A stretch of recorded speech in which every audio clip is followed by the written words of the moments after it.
Hi friends, look at the next another question I'm having here with me. Actually, we are asked to solve tan x plus 1 over tan x equals to minus 2. But in this case, how am I going to go with this?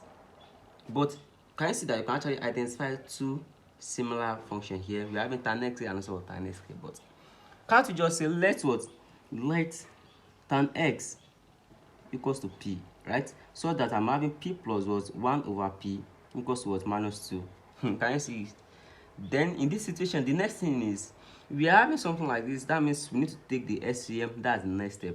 So here, taking the LCM, I'm having p squared to be here on this side plus that will be 1 equals to minus 2. So what's the next thing? The next thing is for me to just cross multiply.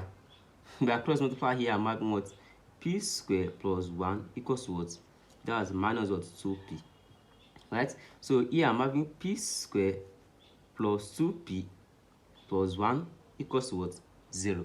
So what kind of equation is this? This is actually quadratic equation. That's polynomial of degree 2, which is quadratic equation, right? And by fundamental law of algebra, we know that a polynomial of degree 2 will have two numbers of roots. So in this case, we need to get two numbers of roots, and we actually represent these two with a single alphabet. So let's just go with this. We can actually factorize this. Factorizing this out, okay, we're having p squared plus plus p plus 1 equals to 0. Take this with this. In this case, the common factor here is p into bracket p plus plus 1 plus 1 into bracket p plus 1 equals to 0. So my p plus 1 equals to 0, or p plus 1 equals to 0. So then what's the next thing here?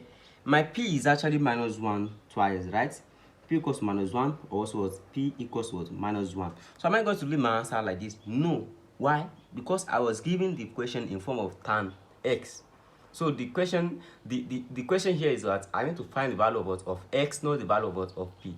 Then let me record the value of tan x here. I'm having p is tan x, so that I'm having tan x equals to minus 1, and also similarly tan x is equals to minus 1.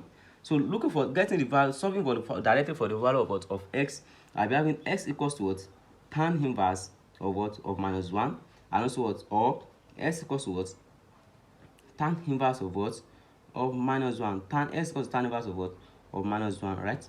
So now what do you think I can do? My calculator is here with me. So tan inverse of minus 1, that's actually okay.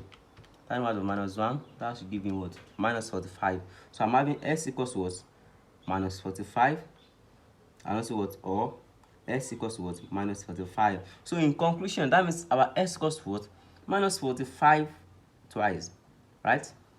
So and this is two roots which satisfy the fundamental law of algebra.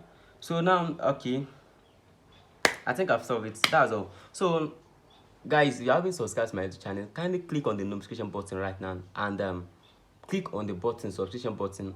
Okay, so see you next time.